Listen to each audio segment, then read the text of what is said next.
Em 1968, enquanto a música brasileira vivia uma das suas fases mais criativas e turbulentas, três jovens paulistanos lançaram um disco que parecia ter vindo de outro planeta.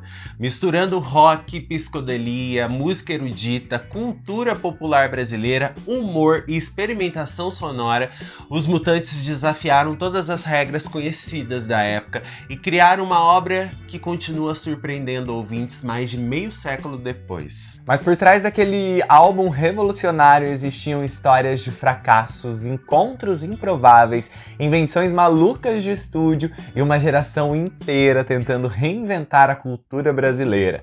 Hoje vamos mergulhar no disco de estreia dos Mutantes, um álbum que não apenas ajudou a definir a Tropicália, mas também mudou para sempre os rumos do rock brasileiro. Eu sou o Zé. Eu sou o Gui e essa é a nossa Vinilteca. Porque todo disco de vinil tem uma história.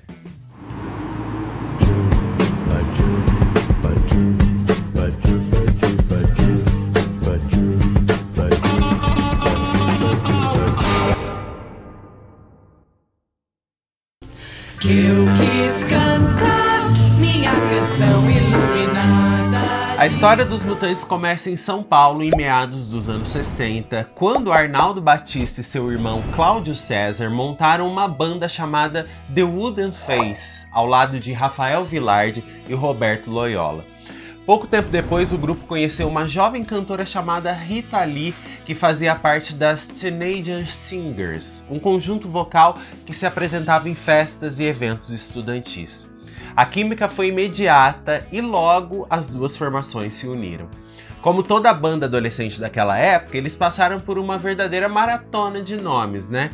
Primeiro vieram os Six Sided Rockers, depois o Conjunto, mais tarde os Seis.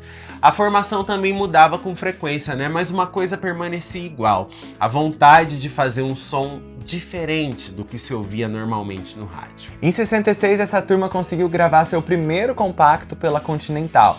De um lado estava Suicida e do outro Apocalipse. O resultado comercial foi desanimador. O disco vendeu menos de 200 cópias e praticamente passou despercebido pelo público. O fracasso foi tão grande que alguns integrantes acabaram deixando o grupo pouco tempo depois. Curiosamente, foi justamente esse insucesso que abriu espaço para a formação que entraria para a história. Com a saída de vários músicos, sobraram Rita Lee, Arnaldo Batista e Sérgio Dias, o caçula da família Batista, um guitarrista prodigioso que já vivia praticamente em função da música desde a adolescência. Nascia ali o núcleo que mudaria os rumos do rock brasileiro. Durante um curto período, o trio chegou a se apresentar usando o nome Os Bruxos, só que ninguém parecia muito convencido de que aquele nome tinha futuro. A solução apareceu de forma quase acidental quando eles foram convidados para participar do programa O Pequeno Mundo de Rony Von na TV Record. Conta a história que o produtor Alberto Helena Jr. brincou com Rony Von, que naquela época andava fascinado por um livro de ficção científica chamado O Império dos Mutantes. A sugestão surgiu de maneira espontânea, né, e agradou imediatamente todo mundo. Naquele instante, os bruxos ficaram para trás e o grupo passou a se chamar Os Mutantes. O novo nome parecia ter sido feito sob medida, né? Afinal, aqueles três jovens estavam sempre mudando alguma coisa. Mudavam instrumentos, mudavam ideias, mudavam referências e principalmente mudavam as regras do jogo. A estreia no programa do Rony Von chamou a atenção de imediato. Eles misturavam rock, música erudita, humor e uma quantidade absurda de equipamentos para os padrões ali da televisão brasileira da época. Enquanto a maioria dos grupos tentava seguir fórmulas já conhecidas, os Mutantes pareciam interessados em desmontar tudo e montar novamente do jeito deles. E foi exatamente essa inquietação que acabou aproximando o trio de artistas que também estavam tentando reinventar a música brasileira. Sem perceber, eles estavam cada vez mais próximos do movimento que ficaria conhecido como tropicalismo. A identidade dos Mutantes já estava formada. Eles não queriam escolher entre Beatles e samba, entre vanguarda e música popular, entre tradição e modernidade. A graça estava justamente em misturar tudo dentro do mesmo caldeirão. Aquela passagem pelo programa do Rony Von acabou sendo importante para dar visibilidade ao grupo, né? Mas o destino dos Mutantes começaria mesmo a mudar quando eles deixaram a TV Record. Mudanças na direção artística reduziram cada vez mais o espaço da banda e o trio resolveu seguir outro caminho. Foi nessa fase que surgiu uma figura fundamental na história deles, o maestro Rogério Duprat. O encontro aconteceu depois de algumas apresentações na TV Bandeirantes, para onde eles haviam migrado, e rapidamente ficou claro que o Duprat enxergava algo especial naqueles 3 jovens paulistanos. Mais do que um simples maestro ou arranjador, ele se tornaria uma espécie de padrinho artístico do grupo, alguém capaz de entender e estimular aquela mistura de ousadia, irreverência e criatividade que já fazia parte do DNA da banda. Foi o próprio Duprat quem abriu uma porta decisiva ao sugerir ao Gilberto Gil que utilizasse os Mutantes como banda de apoio em algumas gravações destinadas ao Festival da Música Popular Brasileira da TV Record. Entre elas estavam Bom Dia, defendida por Nana Caymmi, e Domingo no Parque, uma das composições mais importantes da carreira do Gilberto Gil. O curioso é que os Mutantes não eram músicos formados dentro dos padrões tradicionais. Nenhum deles tinha grande intimidade com partituras ou com a linguagem mais acadêmica da música, mas bastou um ensaio para impressionar todo mundo. Aqueles garotos aprenderam arranjos complexos em tempo recorde e executaram tudo com uma naturalidade que chamou a atenção de Gil, de Duprat e de quem acompanhava as gravações. Quando Domingo no Parque conquistou o 2º lugar no festival, os Mutantes acabaram entrando de vez na órbita tropicalista. Essa aproximação rendeu frutos rapidamente. No começo de 68, o produtor Manuel Barenbain, que havia acompanhado de perto o desempenho do trio nas gravações de Gil, decidiu apostar na banda e conseguiu para eles um contrato com a Polydor. Finalmente chegava a hora de gravar um disco inteiro.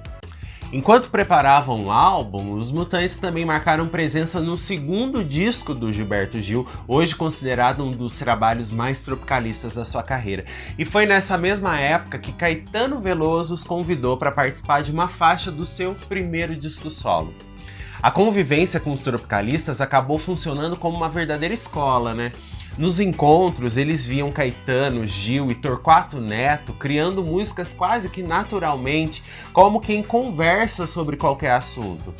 Os Mutantes observavam tudo com atenção, absorvendo referências, aprendendo novas formas de escrever e entendendo que a música brasileira podia ir sim muito além das fórmulas tradicionais. Foi nesse ambiente de troca que nasceu boa parte do repertório do primeiro álbum. Caetano e Gil deram de presente aos Mutantes a fantástica Panis et Circenses, que acabaria abrindo o disco e se transformaria numa das gravações mais emblemáticas de toda a Tropicália. Ao mesmo tempo, o trio começava a ganhar confiança para desenvolver o seu próprio material. Sob a produção de Manuel Barenbain e os arranjos visionários de Rogério Duprat, os Mutantes passaram a encarar o estúdio não apenas como um lugar para registrar músicas, mas como uma espécie de laboratório sonoro. Quase tudo era permitido. Guitarras distorcidas dividiam espaço com as colagens de áudio, mudanças repentinas de ritmos, ruídos, efeitos sonoros e experiências que raramente tinham sido ouvidas em discos brasileiros até aquele momento. O trio queria surpreender a cada faixa. Se uma ideia parecia estranha demais, ela provavelmente acabava sendo utilizada. Em vez de esconder as excentricidades, eles faziam questão de colocá-las no centro da experiência. Ao mesmo tempo, todo aquele experimentalismo não afastava o disco das raízes brasileiras. Pelo contrário, enquanto o rock psicodélico servia como ponto de partida, os Mutantes incorporavam elementos de samba, baião, candomblé e diversas outras referências nacionais de maneira completamente natural. As gravações aconteceram no estúdio Scatena, em São Paulo, um espaço equipado com apenas 4 canais de gravação. Hoje isso parece pouco, mas nas mãos dos mutantes de Duprat e do técnico Stélio Carlini, aquelas limitações acabaram virando combustível para a criatividade. Arnaldo assumiu grande parte dos baixos e teclados do álbum, enquanto a bateria ficou por conta de Dirceu Medeiros, músico experiente que ajudou a dar sustentação a todas aquelas experiências sonoras. O álbum finalmente chegou às lojas em junho de 1968. Se o som dos Mutantes já fugia completamente aí dos padrões, a capa do disco também não faria nenhuma questão de parecer convencional. O ensaio foi realizado na casa do fotógrafo francês Olivier Perroy, o mesmo que havia trabalhado na capa do lendário álbum Tropicalia ou Panis et Circenses. E como quase tudo envolvendo os Mutantes naquela época, a produção aconteceu de maneira bastante improvisada. Nada ali foi pensado para transmitir luxo ou sofisticação tradicional. Rita Lee apareceu usando uma espécie de vestido improvisado a partir de uma toalha indiana que a mãe havia comprado no bazar beneficente da igreja do bairro. Arnaldo vestiu um kimono que pertencia à própria mãe. Já o Sérgio surgiu com uma combinação curiosa de camisa, echarpe e uma capa que dava ao visual um ar meio místico, meio teatral. No centro da cena, Rita aparece sentada numa poltrona transparente chamada Blow, um objeto aí recém-lançado no exterior e que era uma verdadeira raridade no Brasil daqueles tempos. A direção artística ficou nas mãos de Wesley Duke Lee, um dos artistas mais importantes aí da vanguarda brasileira, e a ideia era criar uma imagem que transmitisse a mesma sensação provocada pela música do disco.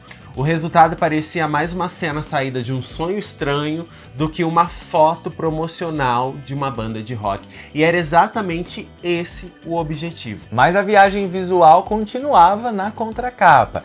Em vez de fotografias tradicionais, os Mutantes preencheram o espaço com rabiscos, desenhos e figuras que misturavam humor, nonsense e referências visuais bastante próximas do universo de Salvador Dalí. Os próprios integrantes aparecem retratados de maneira completamente distorcida. Cabeças brotam de lugares improváveis, membros surgem onde não deveriam estar e objetos, aparentemente sem relação, dividem espaço com símbolos musicais, personagens estranhos, animais, explosões e pequenas piadas visuais espalhadas por toda parte. Essa aqui é a capa do primeiro disco dos Mutantes, lançado em 1968. Tá aqui essa capa esverdeada, né? Essa foto aí icônica, a poltrona Blow, né? Que era uma novidade na época, onde a Rita Lee tá sentada. Olha a roupa do Sérgio aqui, que coisa! É o mais excêntrico de todos. Exato, né? Ficou um negócio gigantesco, né? Ele era magrinho, né? Jovem, e ficou um negócio gigantesco. O Arnaldo aqui na ponta, né? O logo dos Mutantes também, esse logo aqui é um logo histórico. E aqui atrás tá aqui os desenhos, né, deles e tal. Nada conversa muito com nada, né, mas enfim, é a característica deles nesse momento aí, nessa misturada musical que eles fizeram nesse disco. Gente, essa versão aqui que a gente tem é daquela caixa que a Polisson lançou alguns anos atrás, onde vinham todos os discos dos Mutantes. A gente comprou essa caixa na época, inclusive eu acho que foi o maior investimento em vinil que a gente já fez para nossa coleção, né? Eu falo em termos financeiros. E a gente passou, né, Gui, no começo do nosso namoro, meses ouvindo Mutantes, muito. Era uma catarse, a gente botava um disco atrás do outro. A gente ouvia todo final de semana, porque a gente se encontrava mais no final de semana, porque a gente não morava junto.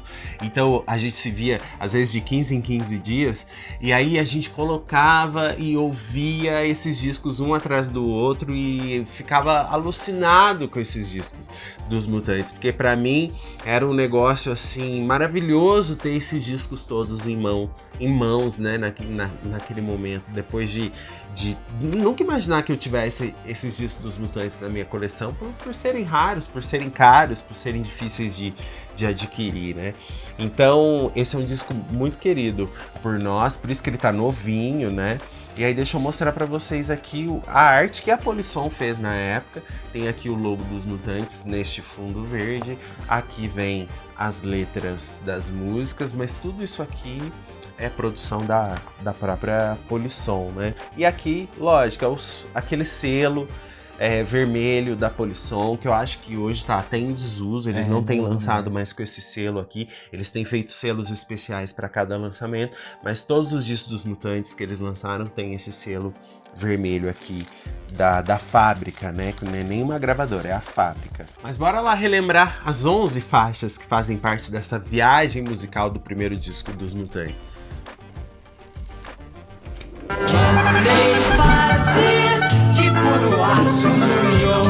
A primeira faixa do primeiro disco dos Mutantes é Panis et Circenses, composição de Caetano Veloso e Gilberto Gil, que acabou se tornando uma das canções mais importantes de todo o movimento tropicalista. Segundo Rita Lee, Caetano e Gil escreveram a canção em questão de minutos.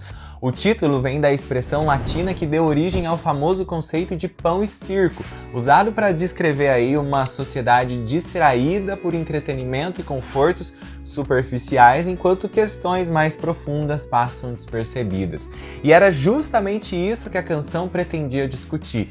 Em plena década de 60, num Brasil mergulhado na ditadura militar, a letra utilizava imagens poéticas, humor, exageros e ironias para falar sobre conformismo, passividade e falta de interesse pelas transformações que estavam acontecendo ao redor. Ao longo da música, o narrador parece fazer de tudo para provocar algum tipo de reação. Solta tigres pelos quintais, planta sonhos, promove acontecimentos extraordinários, mas nada parece funcionar. Enquanto isso, as famosas pessoas na sala de jantar continuam ocupadas demais com a própria rotina para perceber qualquer mudança. Mas as pessoas na sala de jantar são ocupadas em nascer. A gravação transformou a música numa pequena peça de teatro sonoro.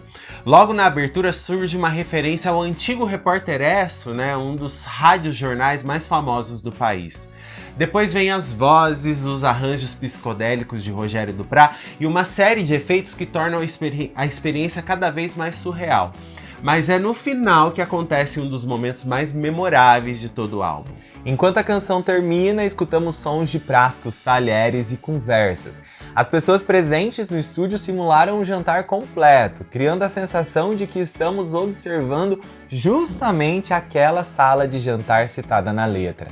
Ao fundo, ainda surge a valsa Danúbio Azul, ampliando ainda mais a ironia da cena. Ela é minha menina. Na sequência, os Mutantes mudam completamente o clima com uma faixa muito mais leve, solar e irresistivelmente contagiante. A Rita Lee já admirava o Jorge Ben havia bastante tempo, né? Os dois haviam se conhecido alguns anos antes nos bastidores da televisão, quando os Mutantes ainda tentavam encontrar o seu espaço no cenário musical. Quando chegou a hora de buscar repertório para o disco de estreia, a Rita resolveu fazer uma visita ao compositor. Segundo ela mesma contou em sua autobiografia, o Jorge Ben a recebeu em casa e ali mesmo, praticamente diante dos seus olhos, começou a desenvolver a música. Enquanto conversava, lançava discretos olhares para uma cantora que o acompanhava naquele momento. Era a crush dele naquele momento. A Rita dizia que aqueles olhares pareciam verdadeiros torpedos românticos atravessando a sala. Daquela cena nasceu A Minha Menina. Ela é o meu amor. A letra não tenta ser complicada nem carregada de simbolismos difíceis. Ela fala de amor de maneira direta, alegre e desarmada. Não há sofrimento, conflitos ou grandes dramas. Tudo gira em torno da celebração daquele sentimento simples e intenso que faz o mundo parecer um lugar mais bonito. Embora a música tenha raízes evidentes no samba e no balanço característico de Jorge Ben, a banda acrescenta guitarras, psicodelia e uma energia rock que transforma a gravação em algo único. E Jorge Ben não se limitou a entregar a composição. Ele participou ativamente da gravação, tocando violão e dividindo espaço com os solos inspirados de Sérgio Dias. A presença do Jorge Ben também pode ser percebida em pequenos detalhes espalhados pela faixa. É dele, por exemplo, uma das intervenções aí mais curiosas da gravação, né?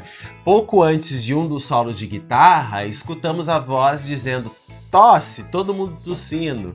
Um comentário completamente inesperado, aparentemente sem função alguma, mas que traduz perfeitamente o humor irreverente que dominava aquelas sessões de estúdio. Você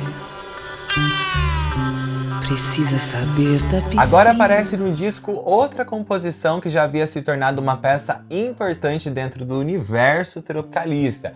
Baby, uma música escrita por Caetano Veloso que ganhou fama na voz de Gal Costa, mas que encontrou nos Mutantes uma interpretação completamente própria. A letra é construída quase como uma lista de recomendações. O narrador vai dizendo que alguém precisa conhecer, ouvir, consumir ou experimentar para se integrar ao mundo moderno. Tudo parece inofensivo, mas existe uma ironia muito bem calculada por trás dessa sequência. O Caetano observava um Brasil que passava por um processo acelerado de modernização, ao mesmo tempo em que vivia sob uma ditadura. A cultura de massa crescia rapidamente, novas influências estrangeiras chegavam ao país e o consumo começava a ocupar um espaço cada vez maior na vida cotidiana. Em vez de fazer um discurso político direto, ele preferiu transformar essa observação em poesia, humor e provocação, como se existisse uma lista obrigatória de comportamentos, produtos e referências culturais que todos precisassem seguir para serem considerados modernos.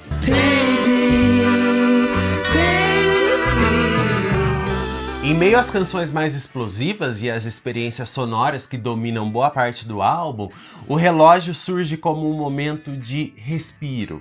É uma faixa mais intimista, mais melancólica e talvez uma das composições que melhor revelam o lado sensível da Rita Lee naquele início de carreira. A própria Rita costumava dizer que a música era uma homenagem ao seu relógio. A letra gira em torno de um relógio sofisticado, cheio de qualidades e detalhes técnicos impressionantes. É suíço ou inglês, possui mecanismos refinados e foi feito para funcionar perfeitamente. O problema é que ele não cumpre a sua tarefa mais importante, marcar a hora que alguém vai chegar. E é justamente aí que a música deixa de falar sobre um relógio e passa a falar sobre pessoas. Por trás da ironia existe uma sensação de espera que muita gente conhece bem.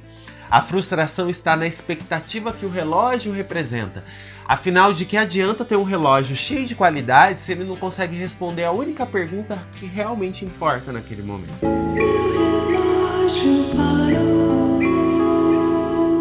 Maria Fulô revela outra faceta igualmente importante da banda, a vontade de mergulhar profundamente na música brasileira. A escolha da canção partiu da Rita Lee. Desde criança ela conhecia aquele baião composto por Sivuca e Humberto Teixeira, muito por influência da mãe, que costumava tocar a música ao piano em casa. A Rita fazia questão de lembrar que a formação musical dos Mutantes também passava por referências brasileiras muito fortes. Por isso, quando chegou a hora de definir o repertório do álbum, ela insistiu para que Maria Fulô, também conhecida como Adeus Maria Fulô, ganhasse aí uma nova versão dentro daquele universo psicodélico que os Mutantes estavam construindo. A canção carrega toda a tradição do baião nordestino. Ao longo dos versos, a seca aparece como uma presença constante, transformando a paisagem, destruindo plantações e obrigando as pessoas a abandonar suas casas em busca de sobrevivência. Adeus, vou-me embora, meu bem. Chorar não ajuda. Mesmo assim, a música não se entrega completamente ao desespero. Existe uma esperança silenciosa atravessando a letra. A promessa de retorno está sempre ligada à chegada da chuva, como se o reencontro dependesse da própria recuperação do sertão. É uma visão dolorosa, mas ao mesmo tempo profundamente humana. Durante as gravações, a Rita utilizou um recurso bastante inusitado para criar alguns sons dessa faixa, Inspirada por números apresentados pelos palhaços Torresmo e Fusarca, muito populares nos anos 50, ela passou a utilizar tampinhas de garrafa que, ao serem soltas no chão, produziam pequenos ruídos metálicos e agudos.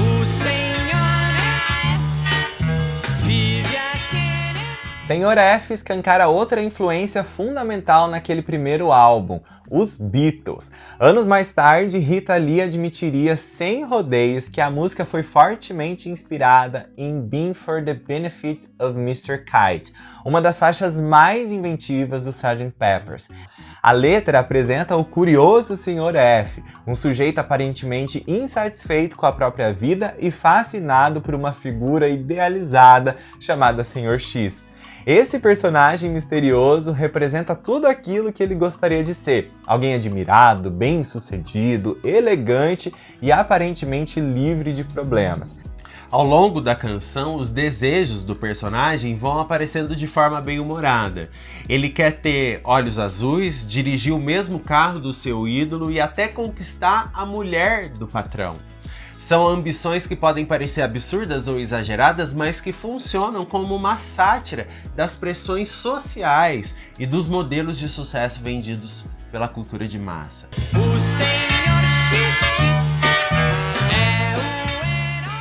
Em meio a toda essa história, surge a ordem inesperada: dê um chute no patrão. A frase aparece quase como um grito de libertação, né? Não necessariamente uma convocação literal à rebeldia, mas uma provocação típica dos Mutantes, incentivando o personagem a abandonar suas inseguranças e romper com aquilo que o impede de ser ele mesmo. Outro detalhe interessante é a participação de Clarice Leite, mãe de Arnaldo e Sérgio Batista. Pianista, compositora e uma das grandes responsáveis pela formação musical dos filhos, ela aparece tocando piano na gravação. Tem um detalhe que a gente não pode deixar de falar de Sr. F, que é muito legal para quem tá ouvindo no vinil, é que a música no finalzinho tem uma hora que ela cessa, e aí você levanta para ir lá tirar o disco e ela volta a tocar. E isso acontece 2 vezes, se não me engano, né? Então, a gente já caiu nessa pegadinha dos Mutantes várias vezes. Mesmo conhecendo o disco, a gente ainda se levanta pra tirar o disco, virar o lado, na verdade, e aí a música volta a tocar. Enfim, foi feito pra isso mesmo, esse truque.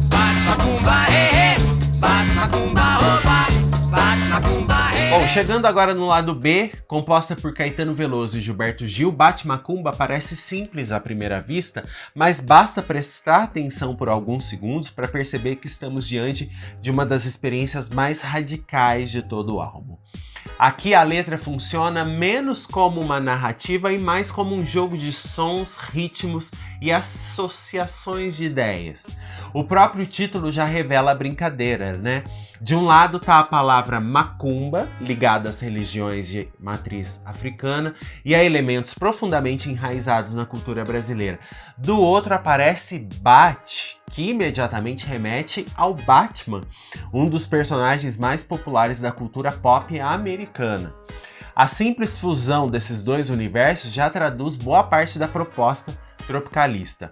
Na prática, Caetano e Gil criam uma espécie de poema concreto musicado. As palavras vão sendo repetidas, desmontadas e reconstruídas ao longo da faixa, né? Em determinado momento, a expressão vai perdendo sílabas, né? O processo acontece ao contrário e tudo volta a ser Bate Macumba novamente. A música convida o ouvinte a experimentar os sons das palavras, suas sonoridades, seus significados e suas múltiplas interpretações. E os Mutantes mergulham de cabeça nessa proposta. A gravação ganha uma atmosfera quase ritualística, impulsionada por percussões, vozes repetitivas e guitarras que parecem surgir de outra dimensão. O resultado é hipnótico, divertido e ligeiramente caótico. E foi justamente para essa faixa que surgiu uma das invenções mais curiosas da história dos Mutantes. Cláudio César Dias Batista, irmão mais velho de Arnaldo e Sérgio e uma espécie de cientista maluco da banda, criou um equipamento experimental batizado de Inferno Verde. A engenhoca tinha a missão de gerar novos efeitos para a guitarra de Sérgio Dias. Para isso, Cláudio acoplou um potenciômetro a um motor de máquina de costura, criando um sistema que modificava o som do instrumento de maneira inédita para a época. Enquanto muitas bandas dependiam dos equipamentos disponíveis no mercado, os Mutantes simplesmente construíam seus próprios.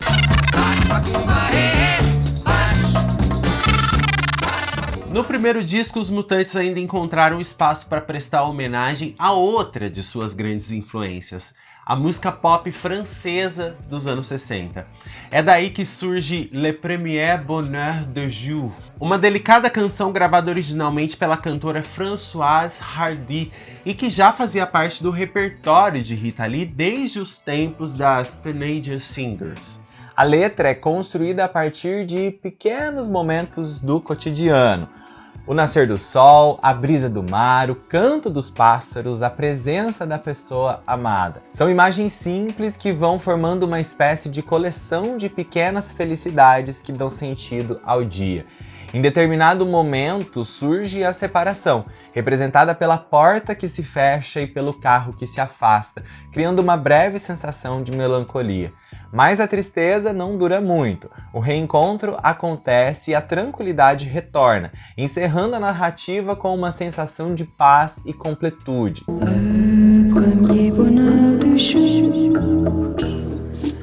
Durante a gravação, a Rita Lee apareceu no estúdio carregando uma bomba de Fleet, um inseticida bastante popular na época.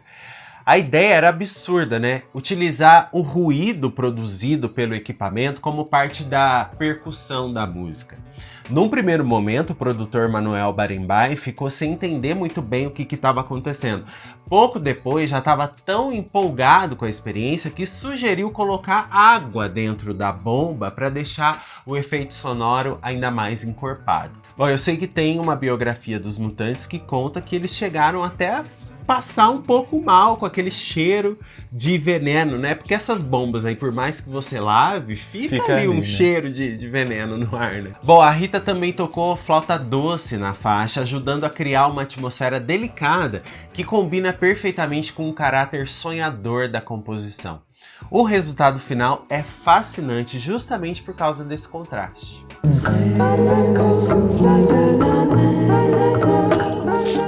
Na sequência vem Trem Fantasma, uma parceria do trio com Caetano Veloso que parece funcionar como um pequeno filme sonoro dentro do álbum.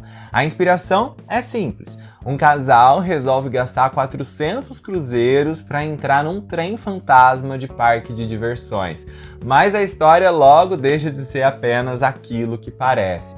Ao longo da música, somos levados aí para dentro desse brinquedo, cheio de sombras, sustos e criaturas estranhas. O ambiente é povoado por figuras assustadoras, entre elas ninguém menos que Zé do Caixão, personagem criado por José Mojica Marins e que naquela época já havia se transformado no principal nome do terror brasileiro. Enquanto boa parte da cultura pop consumia monstros importados, como Drácula ou Frankenstein, os Mutantes e o Caetano preferiram colocar um personagem genuinamente brasileiro dentro daquela viagem psicodélica, né?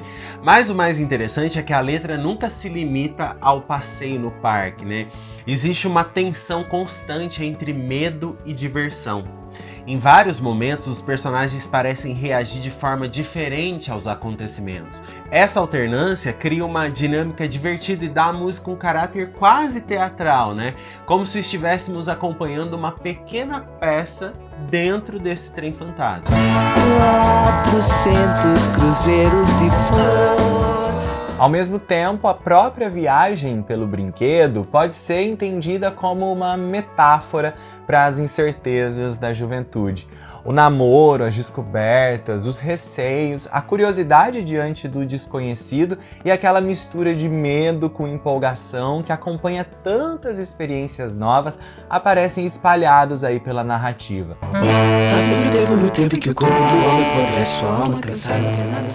Tempo no Tempo é uma daquelas músicas que parecem simples numa primeira audição, mas que vão revelando novos detalhes conforme a gente presta atenção no que está acontecendo. A faixa nasceu de uma adaptação de Once Was a Time I Thought, sucesso do grupo americano The Mamas and the Papas. Só que Rita, Arnaldo e Sérgio não estavam interessados em fazer uma tradução convencional.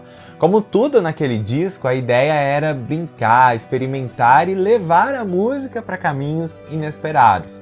Numa fase em que estavam fascinados por recursos de linguagem, eles descobriram figuras como a aliteração e a onomatopeia e resolveram ali incorporá-las à composição. Para ajudar na tarefa, recorreram ao Dr. César Batista, pai de Arnaldo e Sérgio, que colaborou na adaptação da letra para o português. O resultado é uma verdadeira brincadeira sonora, né? As palavras parecem dançar umas com as outras, repetindo sílabas e sons de forma quase que hipnótica. Em vários momentos, a musicalidade da linguagem se torna tão importante quanto o próprio significado dos versos. A letra fala sobre a passagem do tempo, a fragilidade da vida e a ilusão de que bens materiais ou conquistas podem oferecer algum tipo de permanência. Os versos observam como tudo acaba sendo passageiro, né? O corpo envelhece, os desejos mudam, as certezas desaparecem e aquilo que parecia fundamental perde importância diante da ação inevitável do tempo. Já ouvi o tempo que o tempo parou de passar. E o tal de moça... Se existe uma faixa que mostra até onde a imaginação dos Mutantes podia chegar dentro de um estúdio, essa faixa é Ave Gengis Khan. Aqui estamos diante de uma criação assinada pelos próprios Mutantes. E talvez justamente por isso a música soe tão livre, tão estranha, tão difícil de comparar com qualquer outra coisa produzida no Brasil naquela época. A primeira impressão é de que estamos ouvindo algum tipo de ritual psicodélico. A letra é minimalista, construída quase inteiramente em torno da repetição da expressão Ave Gengis Khan, transformando o nome do famoso conquistador mongol numa espécie de mantra. A palavra ave remete imediatamente às antigas saudações dirigidas aos imperadores romanos, né? Como o famoso Ave César. Só que nas mãos dos Mutantes, essa reverência ganha um tom debochado. Em vez de uma homenagem solene, a repetição acaba funcionando como uma brincadeira com a ideia de autoridade, liderança e idolatria.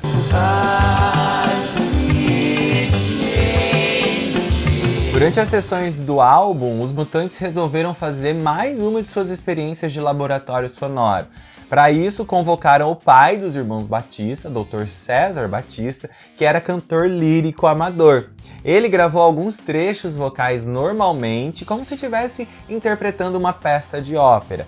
Depois veio a mágica. A fita foi reproduzida ao contrário, criando um efeito completamente inesperado. O resultado faz parecer que alguém está falando uma língua desconhecida, uma mistura impossível de sons que muitos ouvintes juraram ser russo, polonês ou algum idioma aí do leste europeu. Na verdade, era apenas o César Batista cantando ao contrário.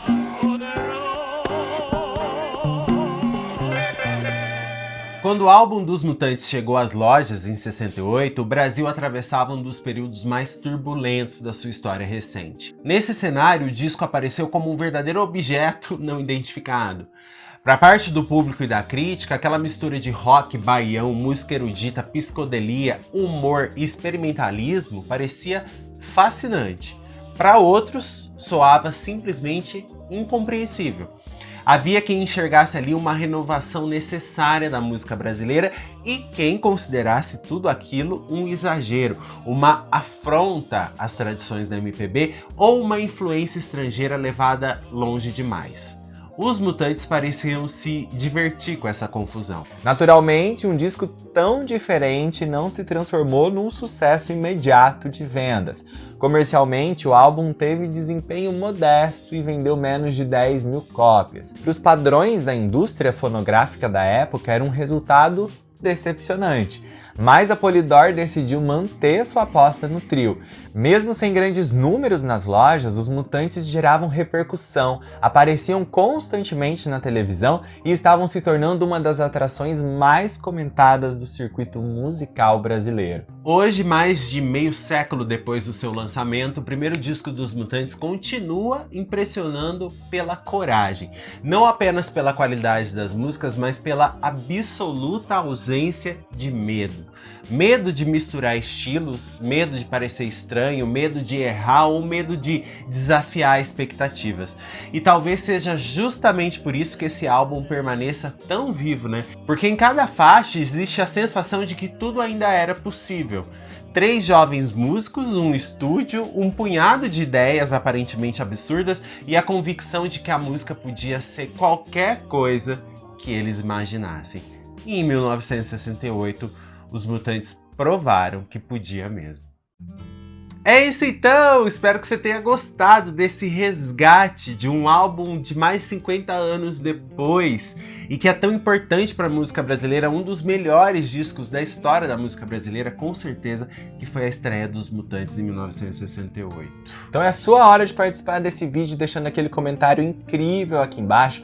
Conta se você já conhecia esse disco dos Mutantes, se você tem ele aí na sua coleção, se você tá conhecendo agora. Aí vai lá, escuta o disco, volta aqui, vê o vídeo inteiro de novo depois, comenta que a gente adora ler os comentários de vocês. Se você é novo por aqui, seja muito bem-vindo, se inscreva no canal e ativa o sininho do lado para não perder nenhum vídeo da Vinilteca. E você que já é velho companheiro de guerra nosso, deixa aquele like bonitão aqui pro YouTube entender que vocês curtem o nosso conteúdo. Se você quiser continuar vendo a gente falando sobre Mutantes, é só colocar Mutantes Vinilteca aí no YouTube, na pesquisa, que você vai achar outros vídeos antigos, né, onde a gente já falou sobre outros discos dos Mutantes. Já falamos sobre o Technicolor, sobre o Jardim Elétrico e também sobre o próximo disco, né, o segundo disco de 1969. Tá aí no YouTube pra você ver. Bora lá pros comentários pra gente bater papo sobre os Mutantes. Logo, logo a gente se vê de novo. Obrigado pela sua companhia. Beijão, valeu. Tchau!